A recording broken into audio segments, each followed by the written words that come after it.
선한 사람 TV를 애청하고 계시는 국내에 계시는 성도 여러분, 오늘 바울은 믿음과 은혜를 깨닫게 되었다는 요지의 말씀입니다.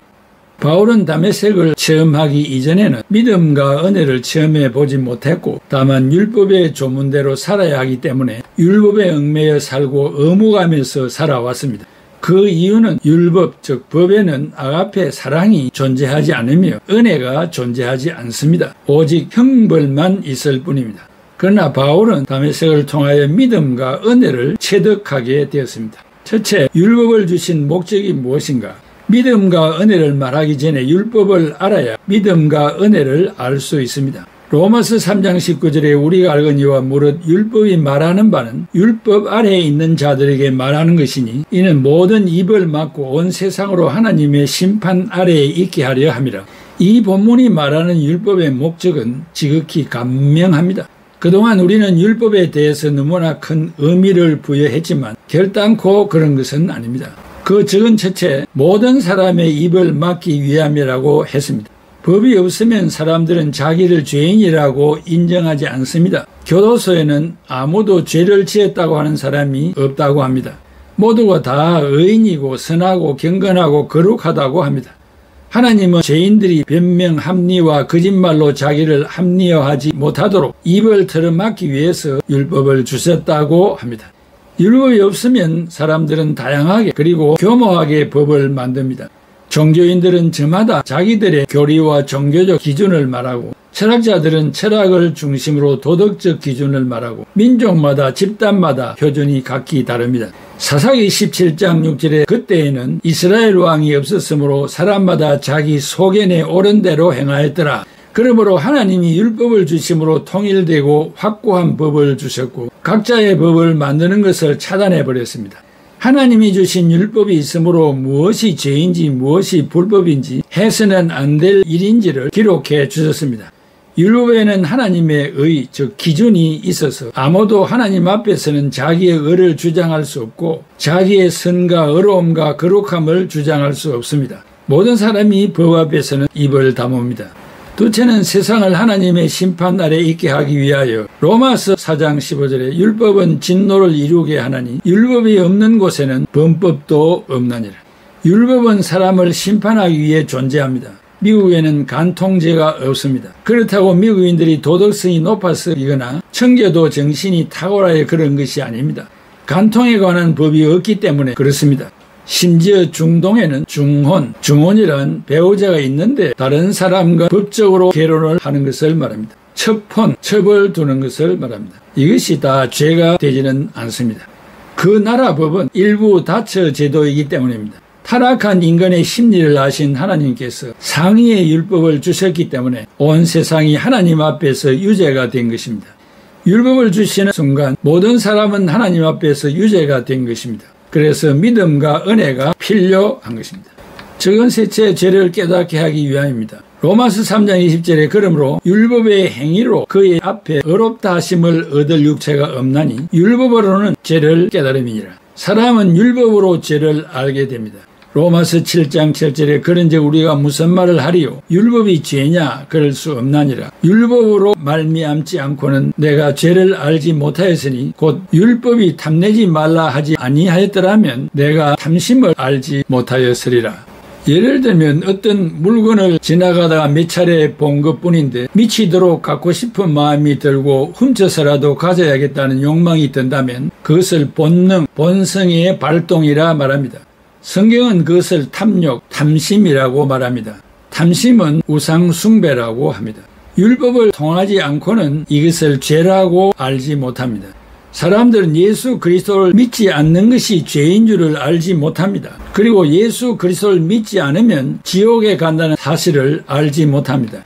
율법이 기록된 성경을 읽는 성도들은 죄에 대해서 민감하고 죄의 종말을 잘 알고 있습니다. 율법을 주신 목적이 죄의 무서움을 깨닫도록 하기 위한 것입니다. 적은 넷째, 율법을 주신 목적은 회개시키기 위함입니다. 시편 19편 7절에 여호와의 율법은 완전하여 영혼을 소성시키며, 누구든지 성경을 많이 읽는 사람은 영혼이 순수하게 되고 결국 회개하게 됩니다. 하나님의 율법은 세상의 법정과 달리 그 자체의 혼을 회개시키는 능력이 있습니다. 요시야 왕은 역대하 34장 19절에 왕이 율법의 말씀을 듣자 곧 자기 옷을 찢더라. 요시야 왕은 율법책을 통해 자기의 죄를 발견하고 회개하였습니다. 회개란 말씀을 듣고 하나님께로 돌이키고 하나님의 말씀대로 행하고자 결단하는 것입니다. 그러므로 계속 말씀을 읽고 묵상하고 깨닫기를 기도합니다. 그리하면 놀라운 변화가 임할 것입니다. 율법을 주신 목적은 당신을 회개시키기 위함입니다. 적은 다섯째, 사랑을 깨닫게 하기 위함입니다. 디모데전서 1장 5절, 이 교훈의 목적은 청결한 마음과 선한 양심과 거짓이 없는 믿음에서 나오는 사랑이거늘. 율법이 단순히 행동을 통제하고 정죄하고 벌을 받기 위한 것이 전부가 아닙니다. 율법의 가장 큰 목적은 순수한 마음, 선한 양심, 거짓이 없는 사랑입니다. 율법을 두 가지로 요약하면 하나는 하나님 사랑, 다른 하나는 이웃 사랑입니다. 마태복음 22장 40절, 이 두 계명이 온 율법과 선지자의 강령이니라. 구약 성경의 요지는 두 가지인데 율법서와 선지서입니다. 이것이 10계명에 잘 요약되어 있는 것입니다. 하나는 하나님 사랑 1계명에서 4계명, 또 하나는 이웃 사랑 5계명에서 10계명입니다. 이것을 강령, 헬라말로 크레마님이 골자, 핵심 요약이라는 말입니다. 구약의 강령, 즉 구약의 핵심 요약은 율법과 선지자의 글입니다. 예수님은 이 계명을 수적으로 이해하거나 등급적으로 이해했던 율법사의 견해를 하나님 사랑과 사람 사랑이라는 통합적이며 근본적인 계명으로 교정하였습니다. 그러므로 온 율법과 선지자들이 이 두 계명에 달려 있습니다. 율법은 10계명으로 요약하고 10계명은 하나님 사랑과 이웃 사랑으로 요약됩니다. 마태복음 22장 36절에서 40절에 선생님이여 율법 중에 어느 계명이 크니까? 예수께서 이르시되 네 마음을 다하고 목숨을 다하고 뜻을 다하여 주 너의 하나님을 사랑하라 하셨으니 이것이 크고 첫째 되는 계명이요 둘째는 이와 같으니 네 이웃을 네 자신같이 사랑하셨으니 이 두 계명이 온 율법과 선지자의 강령이니라. 예수님께서 가장 큰 계명이 무엇이라고 하였습니까? 하나님을 사랑하고 이웃을 내 몸과 같이 사랑하는 것입니다. 율법과 사랑의 관계에 대해서 깊이 생각해 보십시오. 이것은 사도 바울의 증언에서도 드러납니다. 로마서 13장 10절에 사랑은 이웃에게 악을 행하지 아니하나니 그러므로 사랑은 율법의 완성이니라. 보이지 않는 하나님의 사랑을 보이는 이웃을 내 몸과 같이 사랑하는 것으로 나타나야 합니다. 적은 여섯째, 예수 그리스도께로 인도하기 위함입니다. 갈라디아서 3장 24절에 이같이 율법이 우리를 그리스도께로 인도하는 초등 교사가 되어 우리로 하여금 믿음으로 말미암아 어렵다함을 얻게 하려 함이라. 율법은 다가올 것들의 그림자요 그리스도께로 인도하는 훈육 선생입니다. 예수님은 율법의 성시자요 완성자입니다. 예수님은 모든 성도들에게 의가 되시기 위하여 율법의 끝마침이 되셨습니다. 로마서 10장 4절에 그리스도는 모든 믿는 자에게 의를 이루기 위하여 율법의 마침이 되시니라. 여기서 두 가지 질문이 나옵니다. 하나는 하나님의 의를 어떻게 얻을 수 있는가? 다른 하나는 의를 어디서 발견할 수 있는가? 이 두 가지 질문의 해답은 모두 다 예수 그리스도이십니다. 예수 그리스도는 모든 성도들, 즉 유대인이나 이방인이나 선택받은 이스라엘인이나 선택받지 못한 이방인이든지 예수 그리스도는 하나님의 의를 주시기 위하여 율법의 마침이 되셨다고 바울이 해답을 해 주었습니다. 인간은 죄인이지만 예수님은 의인이시기 때문에 인간을 구원하실 수가 있습니다. 인간의 의는 더러운 걸레에 같지만 예수님의 의는 하나님의 의이시며 그 의의 옷을 나에게 입혀 주셨습니다. 예수님의 의로 죄 씻음을 받으시기 바랍니다. 구약의 말씀을 읽으면 이스라엘이 예수 그리스도의 의의 진리 앞에 반항하였습니다.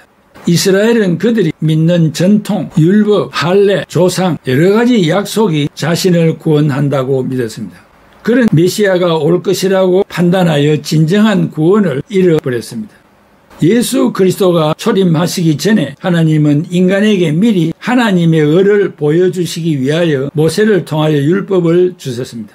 모든 사람이 율법을 지키며 살도록 법을 주신 것입니다. 율법만 주신 것이 아니라 율법에 실패한 자들에게 용서를 주시기 위하여 성막을 주셨습니다. 성막은 예수 그리스도의 은혜입니다. 율법으로 좌절한 사람이 구원을 받을 수 있는 것이 성막 제도입니다. 그들은 율법을 작은 가죽 상자에 넣어 이마에 달았습니다. 그 율법 상자를 손목에도 달고 문설주에도 매달았습니다. 누워서 천장을 보면 율법을 보이게 하였습니다. 이렇게 하나님의 율법을 몸에 지니고 살았습니다. 그러나 이 율법을 지킬 자는 없었습니다. 인간은 죄인이기 때문에 율법은 좋은 것이지만 실천이 어려웠습니다. 율법은 거룩하지만 인간은 추하였습니다. 그래서 죄를 지으면 염소나 양을 한 마리 잡아서 번제단에 가서 내 대신 죄를 용서받는 제사를 드려야 했습니다. 예수님이 오실 때까지 이스라엘 백성은 반복적으로 제사를 드렸습니다.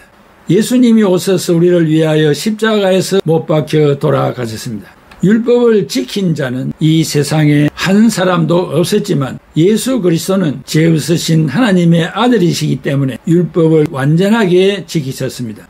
예수 그리스도를 나의 구주와 주님으로 영접하고 믿으면 율법을 완전히 지키신 예수 그리스도가 내 안에 들어와서 내가 율법을 다 지킨 자처럼 하나님의 의로 옷을 입혀 주셨습니다. 이제는 내 죄 때문에 짐승의 피로 제사를 드려 내 죄를 용서받고 사함을 받는 것이 아니라 예수님이 십자가에 설린 보혈을 믿으면 누구든지 죄를 용서해 주십니다. 예수님은 율법의 모든 요구를 완성하신 분이십니다. 예수님은 율법의 마침이요 완성이십니다. 이러한 내용이 4절의 말씀입니다. 현재 이스라엘도 이방인도 어느 누구든지 주님께로 돌아와야 합니다. 여러분들도 북한의 백성들도 이방인들도 예수님께로 돌아와야 합니다. 왜냐하면 예수님은 율법의 마침이요 완성자이시기 때문입니다. 바울이 새삼 깨달은 것이 이렇게 놀라운 믿음과 은혜였습니다. 사랑하는 애청자 여러분, 여러분은 예수 믿은 때부터 지금까지 예수 그리스도의 십자가의 구원의 도리와 예수님이 나에게 때를 가리지 않고 베풀어 주신 그 은혜를 진심으로 깨달아 보신 일이 있습니까? 믿음을 모르는 사람이 없고 은혜가 무엇인지 모르는 사람은 없는데 내 자신이 그리스도를 믿는 그 믿음의 청량이 어느 정도 되며 하나님께로부터 구체적으로 받은 은혜의 때가 어느 때였는지 그걸 잘 헤아려 보고 계십니까? 바울은 율법을 지키면 구원을 얻는다고 생각하여 일편단심 율법만 행하여 살았습니다. 그러나 다메섹 도상을 통하여 부활의 주님을 만난 이후 예수 그리스도가 십자가에 죽어주신 그 이유가 죄인된 우리가 그 주님이 나 대신 나의 죄를 속량하시기 위하여 십자가에 죽으신 그 예수를 믿어야 된다는 사실과 믿을 때 주님이 나에게 때를 가리지 않고 필요한 은혜를 주신다는 이 사실을 가로늦게 깨달아 알게 되었습니다. 그리하여 이것을 만방에 전해야 되겠다고 홀로 단신 당시 알려진 세계를 세 바퀴 돌면서 전하다가 정치적인 박해 속에서 로마의 오스티안 가도에서 네로 이피아의 날카로운 칼로 그의 목을 쳐 참수당하여 하나님께로 갔습니다. 바울은 늦었지만 그 믿음과 은혜 속에서 그 여생을 보내다가 영광스러운 순교의 죽음을 맞이하게 되었습니다. 우리들도 믿음이 무엇이며 은혜가 나에게 어떻게 미치는가를 깨달아 알아야 합니다. 그래야 내 삶이 변화되고 실천적인 삶을 살 수 있기 때문입니다. 이런 애청자들이 다 되시기를 바랍니다. 기도하겠습니다. 고마우신 아버지 하나님, 은혜와 사랑을 감사합니다. 바울 사도가 믿음이 무엇이며 은혜가 무엇인가를 깨달아 알게 되었다는 말씀을 전했습니다.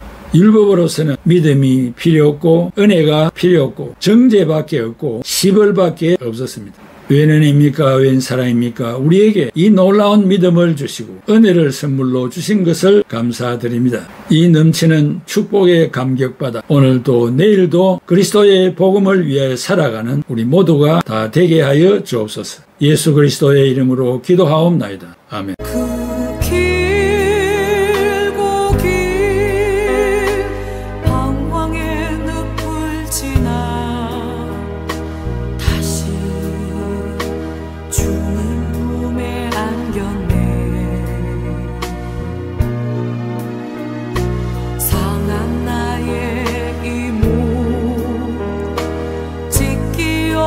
나의 마음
집에 왔네. 그 아무도 내게 참된 평안 줄 수 없어. 얼마